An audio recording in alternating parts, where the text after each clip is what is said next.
stars about this film, and it doesn't seem sort of like the typical summer release, which I think is great for coming out against, you know, sort of big blockbusters. Yeah, definitely. Where do you see it falling, and do you think it's good to I have no idea. I mean, I always think counter-programming is a really good idea, partly because you get kind of bored of the same genre of film over and over again, so I think it's always lovely to kind of give the public more than just one option. But I mean, how it falls or how it does, I don't know. Right. We'll wait and see. And you've been in a handful of completely different roles the last few years. Tell me about like the kind of choices you're making. I mean, do you think about it sort of like, I'm going to do this, then I'm going to do this? Is it less logical than that? No, it's absolutely, there's no logic to it whatsoever. I think it's just been what I found interesting, the stories I've responded to, and the people who've been producing the work. So it's totally random.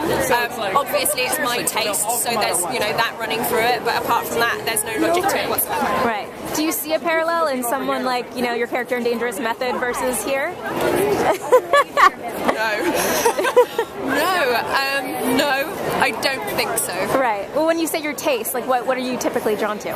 I don't know. I mean, I think period films in general, or films based on books, because I love literary adaptations. I love working on literary adaptations. I think that's definitely part of my taste. I think the period thing, I've always loved history. I think that it takes me out of the present. It means that I can completely roll into a fantasy, which I love doing, so I think that's why I do so many of those.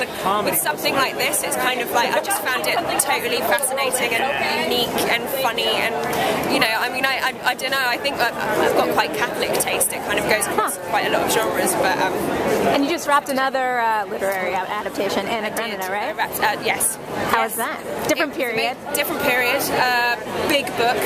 It was amazing. It was amazing. It's very exciting. I've only seen the trailer, but the trailer looks very exciting, so fingers crossed. Do you go back and like pour through those books beforehand, or no? Yeah. Yeah. I mean, if you're going to do it, you might as well really do it. I think that's part of the joy of doing anything like Anna Karenina or Pride and Prejudice or Atonement. It's the actual study of the book themselves, which is obviously such a magnificent piece of work, and the kind of, you know, the opportunity to sort of pour into those characters is extraordinary. Right. So if I like looked at your copy, would it just be like marked up and crazy? Marked up and crazy, yeah. I can't wait to see it. Thanks so much. Thank you very much.